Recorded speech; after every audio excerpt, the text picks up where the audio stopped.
Hello there, this is Hans Forschner with NavCon Engineering Network. In this video I will discuss the SoundPLAN Room Acoustic Module. One of the prerequisites for the SoundPLAN Room Acoustic Module is the SoundPLAN Indoor Noise Module, which provides the indoor model development and the indoor sound particle prediction that will be used by the Room Acoustic Module. In this video I will also use the grid noise map for contour maps and the cartography module that allows me to output multiple maps on a graphic sheet. For this demonstration I will use the SoundPLAN demo project, indoor noise and room acoustic that you see right here. The room acoustic module will compute the reverberation time in the space that you're defining in terms of a T30 or T60, the speech transmission index, STI, early decay rate, like how quickly does the sound decay within the room, the sound clarity, distinctness, the center time, sound strength, and the early lateral energy ratio. In addition, it will also calculate the distraction distance and privacy distance, which may be interested in rooms for office spaces or for restaurants. Several of these assessments are based on free standards or guidelines, ISO 3382, the measurement of room acoustic parameters for open plan offices, VDI 2569, that's a German standard, which is the sound protection and acoustical design offices that has certain room classifications, DIN 18041, and that is the acoustic quality of small and medium-sized rooms. So these are the basis of the different assessments, and so let's get started. Here we have the indoor noise and room acoustic demo project. To get to this demo project, go to help, go to update and downloads, and go to the demo projects, and here you can find the indoor and room acoustic zip file, and you can download it.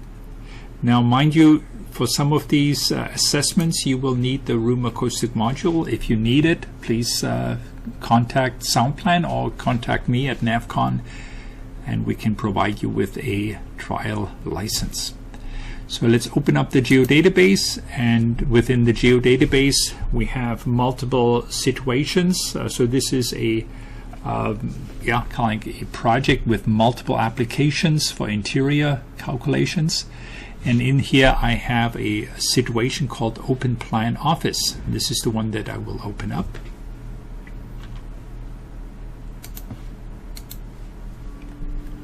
And here we see a rectangular room.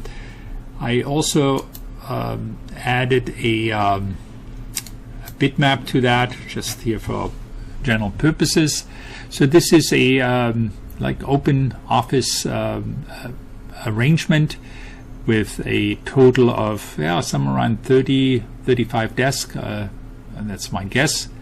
And we have 3 rows. So here we have a row of always 2 persons with certain shelving in between. Then here we have in the center set up with up to 3 people with 3 desks. And then again the 3rd row has basically set up with 2 desks and shelving and so forth, and cabinets. All right, let's open up the industrial building. So here this is defined as an industrial building or room. So I can go to any corners of the building and open it up with a left mouse, and it opens up the building or that room, that open office space. Again, under the general properties, this is kind of where we define the general outline. So the room height is about 3 meters. We can define the name, the geofiles. Here we also have an assigned background noise level that is defined as like a random. We can take a look at that. So broadband, pretty broadband background of about 30 decibels. And this will be used for some of the room assessments in terms of the speech intelligibility. The room size itself is somewhere around 35 meters by 16 meters. So that's somewhere around 100 feet by 45 feet. All right. So let's go into the editor, and here I want to just go over a few parameters here, or a few of the inputs. So first of all, here on the facades, we have 4 facades, and on the facades we have different wall absorbers defined, wall absorbers, windows. So this is the facade number 1. So this is the facade that is here on the back. So this is would be the north facade. Then here, if we go to the next facade, so this would be the west facade. So here we only have 2 absorbers on the wall. And the facade 3, that would be the south facade. Actually, this is the north facade. This is pointing north. All right, so that's this facade here in the back. Again, windows and wall absorbers.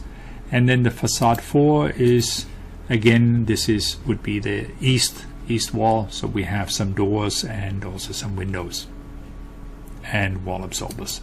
In terms of the roof, which is actually more likely the ceiling, so here we are looking from the ground up into the ceiling, and then there we have also 3 big absorption surfaces. And let's discuss what are the settings, or what is used for the different scenarios or variants. So up here we have multiple variants. So we can go with the default, and the way this is set up right now, it's only showing the objects of a specific variant. So in this case, if you look on the floor, so here we have the floor plan. You can see the windows, but we don't see any wall like absorbers. If we go to facade number 2, you can see that all the wall absorbers are grayed out, so they are not active for the default variant. The same for the facade 2, 3, and 4. All right. Then also in terms of the floor, we have different rows of data. So these rows represent, again, these rows that we have right here. So we have different tables. We have roll containers. So these are containers that basically describe a container like some shelving that can be moved around. And for each of those, of course, the tables, they are horizontal reflective surfaces with some absorption. With the containers, each container has a total of 5 sides. For each side, we have different shelving, absorption, and reflection and scattering effects that we assign to that. Of course, all of this gets drawn once and then copied, so with the option here of duplicating selected objects. Now here we can also see there's removable walls. So that is, in this case, in variant 1 or variant 2, these are additional absorption that we can add to the different variants. So here, these all these elements, table caps, so these are basically centerpieces on the desk that separate the 2 employees here sitting on each side of the desk. So there's like a separation wall between them that can also add absorption here into the room. All right. So if I go to variant 1, there's certain wall elements that are turned on here at this point. And then if I go to version 1 and then version 2, we have additional wall elements that go inside on the tables here. So here we can see that on the table we have additional walls that are built up for the variant number 2. So beside the definition of row 1, 2, and 3 with the different tables, containers, walls, additional absorptive panels that are on the tables for the different variants, and also absorptive panels for the facade or the exterior walls on the inside. between the windows, and then also the absorption on the ceiling. We have a couple of more objects in this definition of this room. And there's, first of all, there's a speaker. So there is a point source that we define with a like a sound power level. In this case, I think it's let me take a look. This is a speaking voice based on ISO 3382. Just like a normal speech, not raised, or just a normal speaking voice. And then we have different measurement paths. So here we have measurement paths 1 through 9, and so each of these measurement paths has different locations, IP1, 2, 3, 4, and so on. For each of these locations, we can set up what the background noise is, if it's different to the room background noise. So you could take measurements if it's an existing room with different ambient levels of background noise. And now in terms of each of these paths, we also refer to the first point as a source location. So here we can basically look at a source at the beginning of that path, and how does this path, how does the speech intelligibility from that first point, how does the propagation works, what kind of levels do we get, what's the speech, what are the room characteristic for this path, and with that we can get information about the propagation inside that room. So here we have path number 1, starts here, goes along these 3-4 tables. Path 2 is like in the center row, again for these 1, 2, 3, 4, 5, 6 tables. Path 6 is on the other side, path 3. Then path 4 is basically across from row 1 to row 2, and then 5, that goes all the way from row 1 to row 3. Number 6, the same.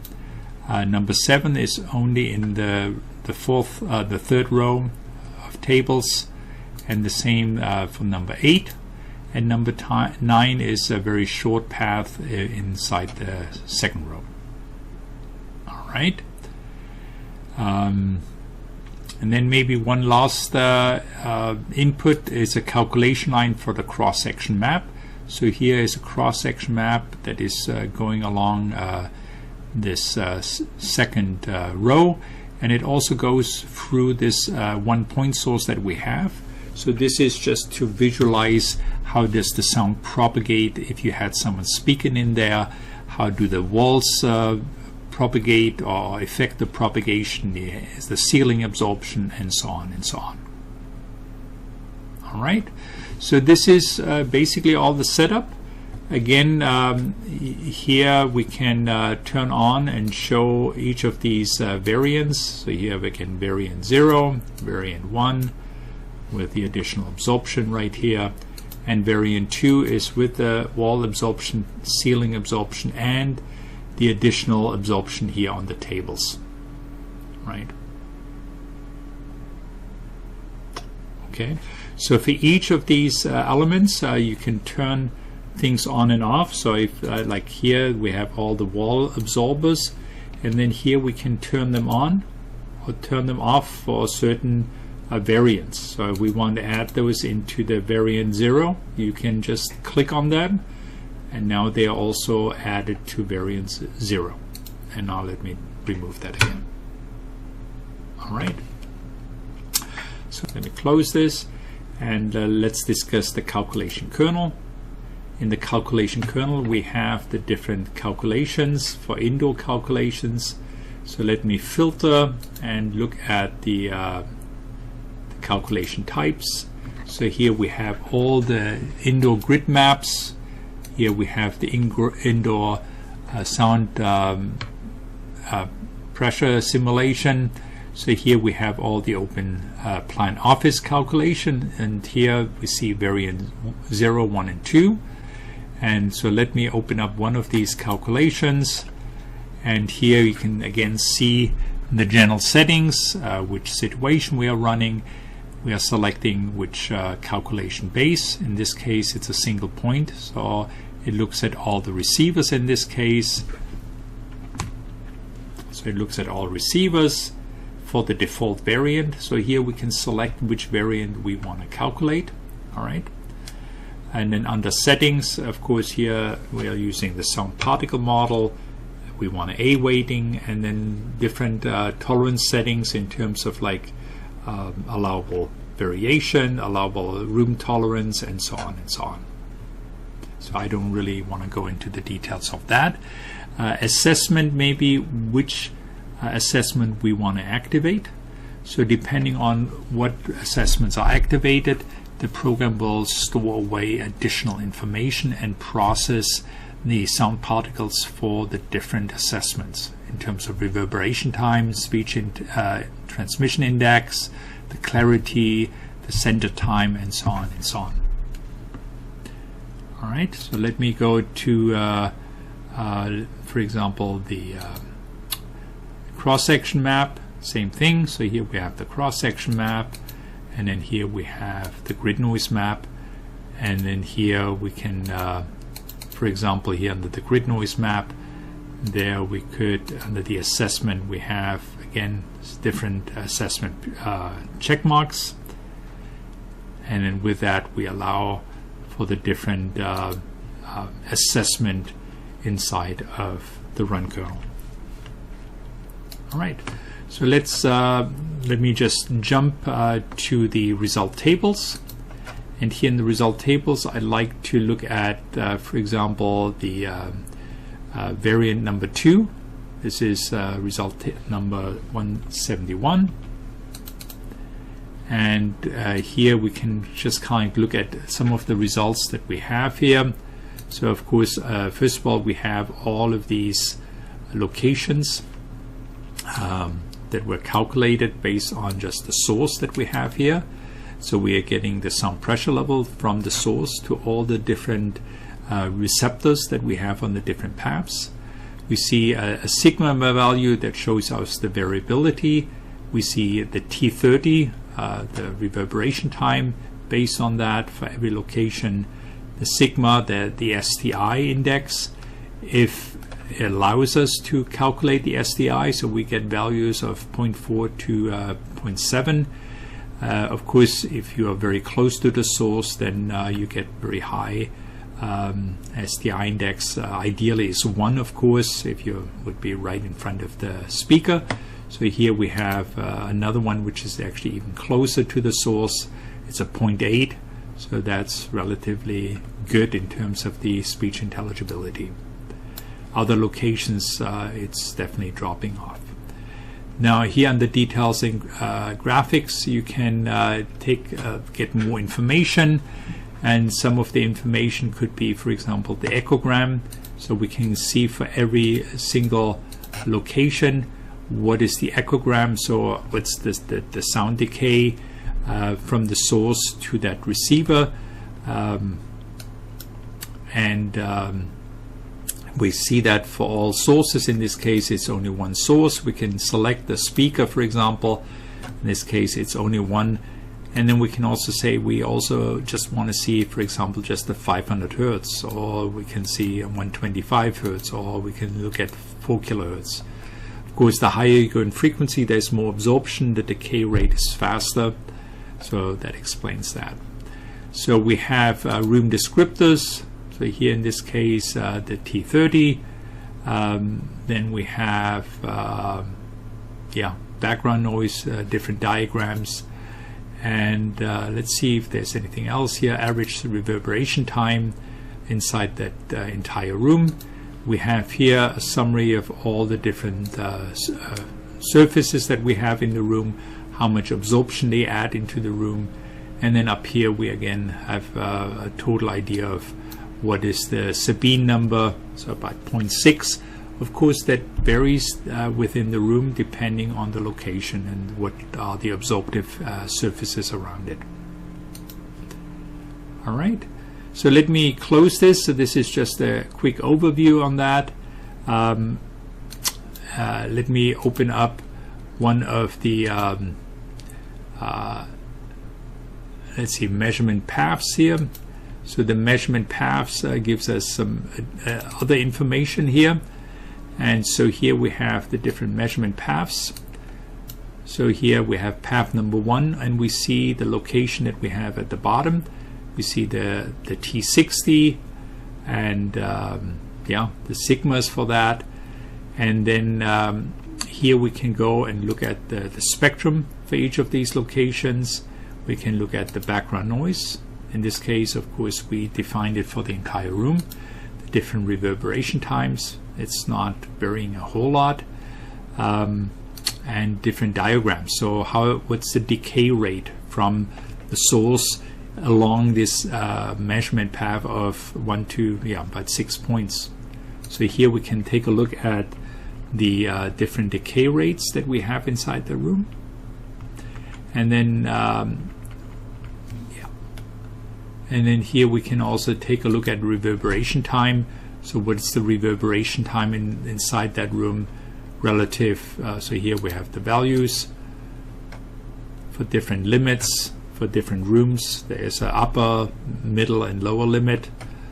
And what is the actual predicted levels in terms of the reverberation time. And here again, surfaces and average reverberation time.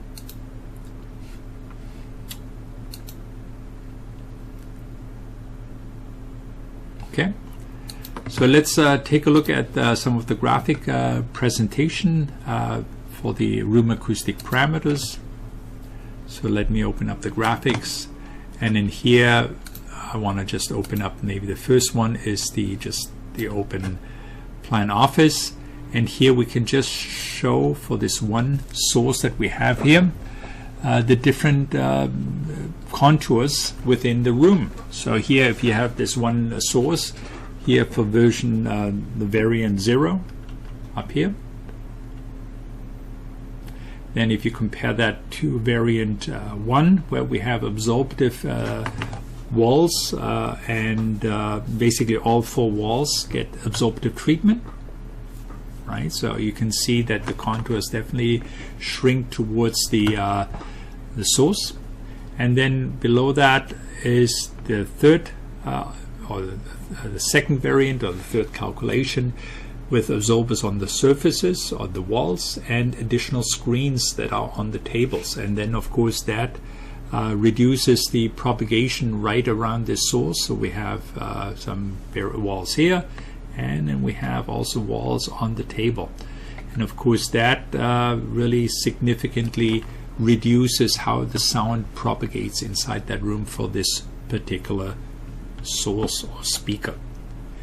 Now if we look at a plan in terms of the STI index, so here we have the STI, the speech intelligibility. So here we have the STI, speech transmission index. So here fair 0.45 to 6, 0.6 to 0.75 is good, and over 0.75 is excellent, right? So here we can see in variant 0 we have excellent STI index just close around the speaker, maybe to the point across the center aisle here to the row 1, and then it of course drops off. And part of that is just the reverberation inside that room, and so where the speech gets a little bit clobbered. Now as soon as we add additional absorption in here, then the speech intelligibility improves around the speaker, so better speech intelligibility closer to the speaker, which is what we'd like to have. So we want to have to be able to communicate with the closest co-workers. And and then some of that goes into the next, basically the next rows around this receptor. And then here, if we add more absorption even into that, the intelligibility is getting excellent, even a bigger range. And some of that, some of the weak and unintelligible areas, the basically move closer to the source. Now if we're looking at the levels again for the different variants, so here is a variant. So here we can see the source, and then here we are plotting the different levels from that source and how it propagates over the room, right? Then here we have a cross-section map that shows us kind of how do the bookcases, the walls, the shelving, how does that propagate, and how effective are these different elements that we have inside that room. All right, and then we have, of course, the third map, and that shows us again the contour map, and then here the yellow line, that's the cross-section map that we have here in the top right corner. All right, and here we can see the noise levels. And the SDI index for the variant 2, let me show that here very quick. So here it basically plots the SDI rather than the levels, the sound pressure levels. So here we can basically load that for these different paths. So here we have actually for the source we are looking at the SDI from that source to all of these different locations, and then this gives us another way of looking at specific locations and what is the speech intelligibility here.